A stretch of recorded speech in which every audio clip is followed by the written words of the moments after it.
Morning दोस्तों, दर्शकों, सभी लोगों का मेरे YouTube channel future academy bye CP sir में स्वागत है। आप सभी लोग निरंतर स्टडी करते रहें, क्योंकि स्टडी या अध्ययन से ही हम लोग क्या है किसी भी लक्ष्य की प्राप्ति कर सकते हैं। क्योंकि इस समय जो जीवन है वो कैसा जीवन है, विद्यार्थी जीवन है। इस समय भी तो हम पैसे कमाने के उसमें है नहीं, तो आप जिस स्थिति में हैं उस स्थिति में अपने आप को क्या रखिए, आगे रखिए। क्योंकि जरूरी नहीं होता है कि सब समय स्थिति क्या हो, एक जैसी हो या सभी समय हम पढ़ाई कर रहे हो। तो जब हम जिस उम्र में जो काम कर रहे हैं उसमें क्या होना चाहिए, दक्ष होना चाहिए। चलिए आइए हम, जैसा कि बोर्ड पे लिखा होगा कि समीकरण को संतुलित कीजिए, कुछ समीकरण दिए गए हैं उसको संतुलित कीजिए।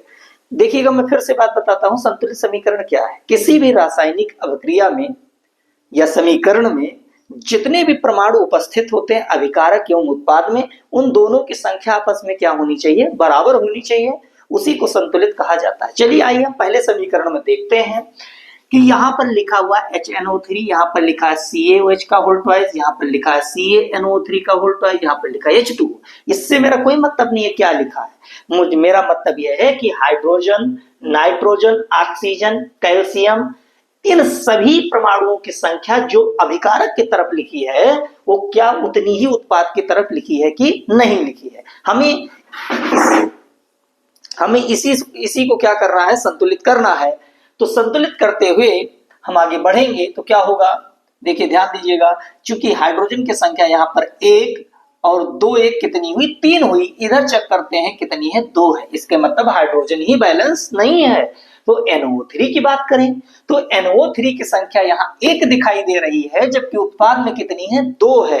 तो हमें सबसे पहले हम चलो NO3 को लेते हैं और NO3 की संख्या इधर अगर 2 है तो हम इधर भी कितनी करते हैं, 2 करते हैं। तो हम 2 से क्या करेंगे, मल्टीप्लाई करेंगे। अब NO3 की संख्या कितनी हो गई, 2 हो गई। चलिए आइए अब कैल्शियम की बारी आती है। तो कैल्शियम की संख्या इधर कितनी दिखाई दे रही, 1। अभिकारक की तरफ तो उत्पाद की तरफ भी कितनी है, 1 है। इसके मतलब दोनों तरफ क्या है, कैल्शियम बराबर है। फिर आगे हम बढ़े, चले आए कहां पर, हाइड्रोजन पर। तो हाइड्रोजन की संख्या कितनी हो गई, 2 और 2 कितनी है, 4। तो भैया हम जानते हैं कि यहाँ पर हाइड्रोजन की जो संख्या लिखी हो कितनी है, 2। अगर 2 से मल्टीप्लाई करते हैं तो कितनी हो जाए, 4। तो हाइड्रोजन भी क्या हो गया, दोनों तरफ बराबर हो गया। अब बारी किसकी है, ऑक्सीजन की। ऑक्सीजन 3 दूनी कितना है, 6 और 6 2 कितना है, 8।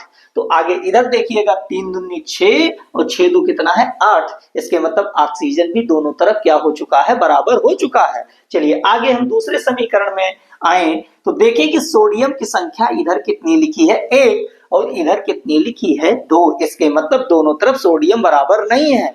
इसको बराबर करने के लिए हम 2 से क्या करेंगे, मल्टीप्लाई करेंगे और सोडियम की संख्या कितनी हो गई, 2। अब सोडियम दोनों तरफ क्या हो चुके हैं, बराबर हो चुके हैं। अब बारी आती है किसकी, हाइड्रोजन की। तो हाइड्रोजन चेक करिएगा, 2 और 2 कितने हुए, 4। और यहां चेक करिएगा कितने लिखे हैं, केवल 2। इसके मतलब हाइड्रोजन को भी इधर 4 है तो इधर भी कितना रखना है, 4 ही रखना है। तो हम 2 से क्या करें, मल्टीप्लाई करें तो हाइड्रोजन की संख्या भी कितनी हो गई, 4। अब बारी आती है ऑक्सीजन को चेक करते हैं। तो ऑक्सीजन कितना है, 2 और 4 2 कितना हुआ, 6। अब चेक करिए इधर 4 और 4 2 कितना हुआ, 6। ऑक्सीजन क्या भी है, बैलेंस है। अब आगे बढ़ते हैं तीसरे समीकरण पे। देखिएगा यहाँ पर हमें लग रहा है कि सोडियम की संख्या बराबर होगी। यहाँ भी सोडियम 1 है, यहाँ भी सोडियम कितना है, 1 है। अब बारी आती है Cl की संख्या, यहाँ भी Cl कितना है, 1 है, यहाँ भी कितना है, 1 है। दोनों तरफ क्या है, बराबर हैं। अब बारी आती है Ag की। Ag की संख्या भी इधर 1 इधर 1, दोनों तरफ क्या है, बराबर हैं। NO3 की संख्या भी कितनी, 1 इधर है और 1 इधर भी कितनी है, 1 है। इसके मतलब इस समीकरण में दोनों तरफ अभिकारक और उत्पाद में उपस्थित परमाणुओं की संख्या क्या है, बराबर है। तो इसको कहते हैं संतुलित रासायनिक समीकरण।